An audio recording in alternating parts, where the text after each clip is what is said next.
All right. Hello, closers. Don Sullivan here on this Tuesday afternoon. How are you doing? Really excited to be back on. I know it's been a few days since you've heard from me. I've been super productive. I don't want to say busy. I've been so productive, and I've been had my hands in a lot of jars or something, as that's what they say. But I decided to do a clubhouse room tonight at 7 p.m. Eastern Standard Time. And I posted it in here, and then somebody said that they could make it, and I was like, why am I doing this clubhouse room and not delivering the same content to my exclusive group, to you guys? So to my closers, I am here to deliver you some content around the psychology of sales for network marketers. Now, if you are on live with me, drop in the comments if you can hear me okay. I don't always use my headphones on these lives. So drop in the comments, thumbs up if you can hear me pretty good, thumbs down if I'll take my headphones out if you can't. Okay, so where are we? So psychology of sales for network marketers. So I can see that a couple of you are on live here. If you are on live, drop in the comments, when you became a network marketer, did you have sales training? Hey, Elise, good to hear you. Oh, hey, Gail, good to hear you. Thanks so much. When you became a network marketer, did you specifically have sales training? Did you have training around the conversation? Or was most of your training around how to generate leads, how to find people to talk to, how to connect with people, how to post on social media? Was it all that front end stuff about having connection and conversation and none of that back end stuff about how to close the sale? Elise is saying no training, no sales training. Well, that's really why I started this exclusive group and what I focus on in my coaching, because let me ask you another question. If you knew beyond a shadow of a doubt that you could close sales at a rate of, say, like 50, 60, 70%, would you generate more leads? Let me know down below. Would you generate more leads if you felt confident with your closing conversation? Because I believe so many network marketing leaders and your uplines are teaching lead generation. They're not teaching what happens next. That is a big void in the onboarding, on the training. And I think if we taught people how to have closing conversations, how to guide the prospects to the close, you would generate leads on demand. This is one of the things I heard when I first started in network marketing. If you knew for sure that if you picked up the phone and the person was going to be a yes, how many times would you pick up the phone, right? You would pick up the phone like as many times as you could during the day, right? The reason we're not picking up the phone is because we're having low confidence in what to say, how to close the sale, right? The reason we're not scheduling follow-ups is because we're a little squeamish. We're a little in that fight or flight stage when we're having conversations. And I remember when I first got started, I was a little bit in that, like, hurry up and reject me so I can stop being so uncomfortable, you know? It was really awkward, and I felt like I just wanted to get out of the conversation quickly, which made me skip a lot of steps. So today I'm going to tell you a little bit what these steps are. And if you've been on with me before, you probably have heard me say these steps before, but it's 1,000% worth repeating because people still don't get it. Because out in the world of network marketing, the focus is on lead generation, lead generation, lead generation, lead generation, attract people, attract people, attract people. Well, that's all well and good. But once you've attracted people, what happens next? Okay, so I want to walk you through the psychology piece of this. And I'm super curious because my friend Elise over here is in the psychology, psychiatry field. So I think anything you want to add in terms of like what's happening in people's brains around the psychology of sales, I would love to hear from you. Hey, Elizabeth, thanks for hopping. Hey, Tia, you caught me live. Great, thanks for coming on. All right, guys. So I'm going to hop into what happens to your brain and your prospect's brain when you're having the sales conversation. So first of all, when you're feeling confident, you are way more magnetic. Think about the people you see on social media or the people you see in your life. when they're walking around pretty confident with posture, with sort of this like this air about them that they're attentive, they're present, they're friendly, they're social, they don't seem to have lots of hang-ups. That's very magnetic, right? Very magnetic. So they're attracting a lot of people, right? I'm guessing that when they attract a lot of people, they know what to do next. Like they have their conversation skills, they have their rapport building skills. They help people feel included, right? When they're having conversations. That's what makes somebody magnetic. And you can definitely feel that like force field around them, right? When they enter a room or when you see them on social media, you're like, wow, that's a really high vibe person. Like I would love to have a conversation with them, love to have coffee with them, love to have whatever, hang out with them for an afternoon. So that is the feeling we want to have when we're prospecting, right? We want to feel that confidence, like I'm not scared, I'm not afraid, I'm not worried about saying the wrong thing. And I'm not in a position where I'm justifying and defending myself, the network marketing industry, my products. I'm not worried if they ask me, is this FDA approved? I'm not concerned if they say, is this a pyramid scheme? Because I know it's not, and I know the products are what they say they are, and I have confidence. And if somebody comes at me with a question, in network marketing, we call that objections, right? When somebody comes at me with an objection, that's really just requests for more information. And I'm comfortable, I'm calm, I'm predicting it's going to happen. And I have an answer for whatever they have to throw at me because I have confidence. Now that is magnetic. That is how you attract people. That doesn't happen overnight. That comes from having conversations with people, right? The more conversations you have with people, the more kind of data points you have in terms of how to ask questions effectively and how to answer questions effectively. So let's start there. What are some effective questions? So I had this conversation with my daughter the other day, just getting comfortable here, sorry about that. I had this conversation with my daughter the other day, and she said to me, well, why didn't you do that in April? She was kind of getting into it with me. And I said, Lillian, why is an ineffective question? Because the answer to the question why is always a rationalization, an excuse, or a justification. So when you say to me why, I get defensive and I feel like I have to justify myself and I feel like I have to explain to you why I'm good enough, right? Or I don't feel good enough. It like puts me in back in the past where I didn't feel good enough, as a teenager or as a child, or another part in my past where I was blocked and froze, right? So that why question is ineffective. So let me translate that into what happens in the closing conversation. We don't want to be asking our prospects, why do you do that? Why do you use that? Those kind of questions that start with the word why. Why do you do it that way? Why do you use that product? Why don't you work out? Why do you need to lose 30 pounds? Those questions will trigger your prospect into a state of being shut down, stuck, and frustrated. And we don't want a prospect who's shut down, stuck, or frustrated, because that prospect is not then in a position to say yes. So we want to help our prospect get in a position to say yes by asking them questions that start with what and how. Now, some of you have heard my whole kind of closing conversation script.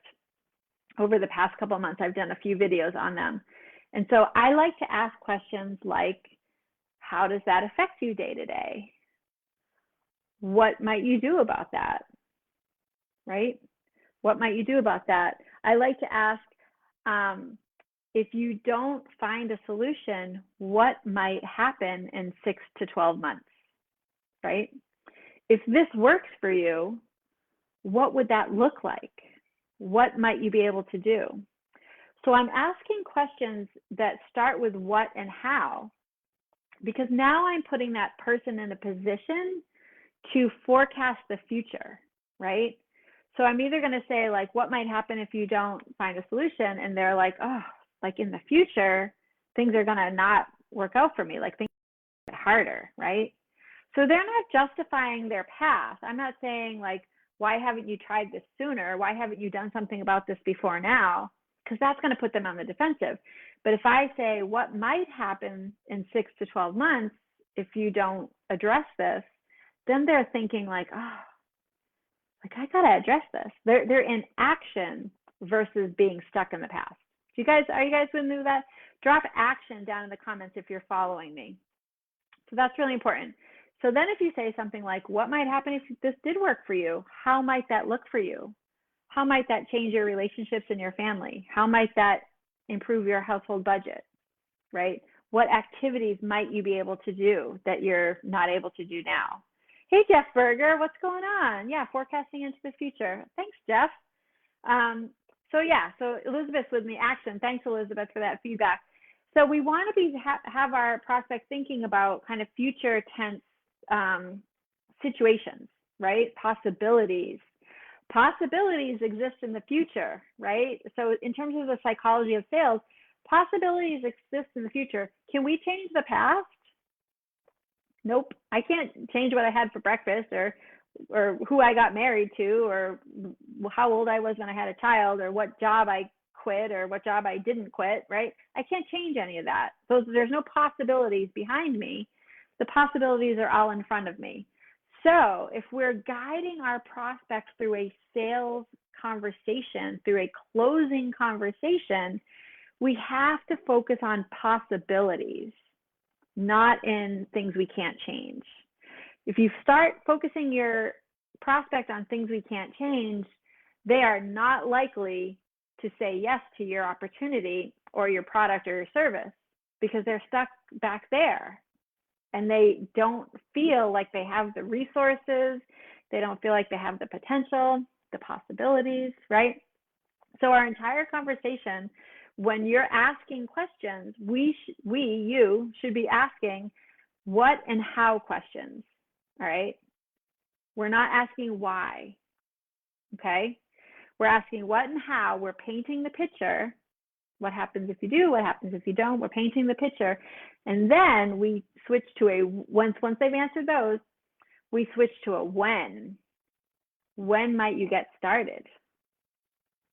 That's the commitment question, right? So once people say, yeah, I can see this solution working for me. I can see if I move forward with the solution you're offering me, I'll be able to walk my daughter down the aisle. I'll be able to,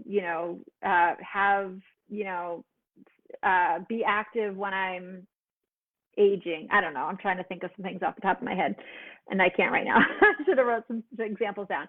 But they're seeing like the vision, their dream, right? They're seeing what they want out of life, right? Maybe they're saying that they're out of debt, or they're able to travel, or they're able to whatever, buy a house in the mountains, or buy their sailboat. My dream is to buy a sailboat and live on it. So those kinds of things. So we're talking about possibilities, right, and potential. And so then you say to the person, when would you want to get started on that? When would you want to get working on that dream? If this is the right solution for you, when would you want to get started? Like, how long do you want to wait before you buy that sailboat, right? How long do you want to wait before you have that dream? And so now you're in this possibility, and the person's like, yesterday, like, I want to get started right now. So the when question is the question of commitment, right? And so then you're like, awesome. These are the next steps. Here's the link. Here's how you enroll. These are your next steps. This is my onboarding system. I'm going to send you an email with your next steps. When you receive your box, call me. We'll go through it. Whatever your system is. And I hope that you guys have systems, because systems are really important for duplication. But that's for another time. Today, I'm talking about the psychology of sales. So basically, two things I want you to think about. When you're having a conversation with a prospect, looking at your product, service, or opportunity, you want to stay in the present, and you want your prospect to be in the present and future, right? Also, when we're new network marketers, we tend to use our own story a little too much. We tend to believe that if I just tell this prospect everything I've overcome, That'll make them say yes. Well, guess what? No, that doesn't make them say yes. We have a word for that. We call it verbally vomiting, and we don't want to verbally vomit all over our prospect. In fact, the prospect cares very little about you, about what you've overcome. And telling them what you've overcome does not actually build trust and understanding. So what does build trust and understanding? Asking questions. Because asking questions demonstrates to your prospect that you have interest in them, that you're listening. Like, how often has this person ever been asked a question, right? How often recently have they been asked a question by people in their life, right? Probably not very much. So when we're asked a question and we're allowed to answer, we feel understood, because now we have someone paying close attention to us and listening to our answer, not interrupting us, not telling us what our answer means to them, not saying, oh, well, that happened to me before too, and this is what I did about it. That doesn't help people feel understood. That's actually a huge turnoff. Don't tell your story unless you're specifically asked. And when you are specifically asked, like someone might say, well, how long have you been using these products? That's a very common question, right? I might say, about 3 years. So I wouldn't say, well, 3 years ago, I got started on product A, and then 6 months later, I started product B, and then I went back to product A, and then I added product C, and then last week, I just started this other new product, and these are my results. No, answer the question. Oh, about 3 years, or about 2 years, 6 months, whatever. But I'm not going to tell a story. I don't want to tell a story because it's not about me. If a prospect asks me a specific question, I'm going to give them the specific answer. I'm not going to go into detail unless they say then, well, how have they worked for you? And then I might say, they're working great. I have more focus and attention, or I've lost 30 pounds, or, I know there's a lot of makeup, skincare people in here. Well, I've cleared up my rosacea, or whatever result you've had authentically, right? And then you zip it. You give them the result you've had. They don't need to hear your story. They need you to listen to their story. So that's really the psychology of sales. That is how you close more sales. The best way to practice this is to start asking questions of people in your life. Start asking your partner, start asking your neighbors, start asking your friends, your children, your parents, whatever, whoever you have in your life. Start asking questions. Practice the act of asking a question and zipping it, and biting your tongue if you feel the urge to tell your story on top of their story, right? Because when we tell our story on top of their story, we really diminish their story. So we're asking a question and we're listening. And then I really challenge you, if this is a difficult area for you, I really challenge you to ask a question, listen, and ask another question based on their answer. Now, this is going to help train your brain, rewire your mind, train your brain to listen to the answer, because you know your responsibility is to ask a question based on the answer. And if you ask a question and then check out because you're so worried about what your next question is going to be, you're missing their answer. So the advanced level of this is what your second question should be, using keywords from their answer. So if I say, hey, how does that affect you day to day? And somebody says to me, well, I sleep late and I am always late for work, and sometimes I forget to pick up my kid after school, anything like that. You're going to respond, oh man, when you sleep late and are late from work, what is that like? Right? So now the person's like, wow, she's using the words I used. She understands me. And that's how easy it is, guys. She understands me. That's how easy it can be, using their keywords and phrases to repeat back to them, and then add another layer of question, right? And then they might say, oh, well, it makes me feel like a bad parent, or it makes me feel like a whatever, right? And then you might say, how is that impacting your job when you're feeling guilty and like a bad parent, right? So train yourself to talk to people in your life, like without a prospecting conversation, without commission on the line, right? Train your brain to listen to the answer and ask another question based on the answer. If you start doing that on a daily basis, you're going to get so good at the closing conversation that you're going to be like, where's my next lead? I want to have my next conversation. Where's my next lead coming from, right? You're going to be excited to generate leads, and you're not going to be kind of secretly repelling leads because you're afraid of having the conversation, right? A lot of newbie network marketers kind of repel the prospect because we're afraid of that rejection, so we just want to get it over with. So that is my content for tonight, my little psychology of sales. I'm just about ready to get on Clubhouse. If any of you are on Clubhouse, I'm going to be in the room MLM Moms Creating Magic tonight at 7 o'clock Eastern, which is just 8 minutes from now. And then I'm going to do the same thing again at noontime on Thursday, noon Eastern time. If you are on Clubhouse, follow me. Clubhouse has been really fun, meeting lots of people there. And if you're not already on it, and you have an Apple, you have to have an iPhone, not an Android, for whatever reason, don't ask me. I encourage you to check it out because it's just another way to meet people and start having conversations that are not like high risk conversations. It's actually a really fun app. So with that, I will let you guys go. Go practice some conversations, and I will see you again a couple more times this week. Have a great night.